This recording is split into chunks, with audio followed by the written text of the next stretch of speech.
Ayan, sobrang kulo na yan. Lagay na natin yung mga gulay na dapat hindi siya na yung mga gulay na madali lang ilutuin. Ayan. Yung talong, ilagay na natin yung talong. Ayan. Yung okra.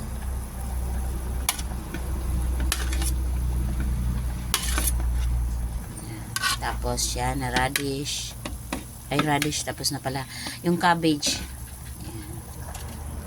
Tapos, yan na. Sitaw. And then, ayan. Yung mga gulay na yan, madali lang lutuin. Kaya, pinapahuli ko na ilagay.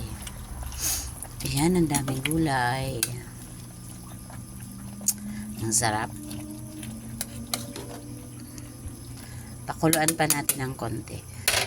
Lagay na natin. Ay, pupakita. Ilagay na natin yung sinigang mix.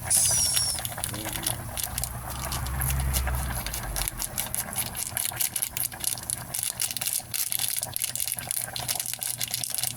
Haluin.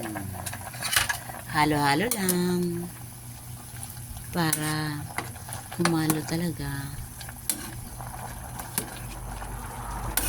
Sarap, guys.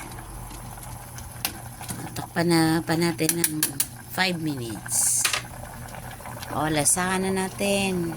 Sarap.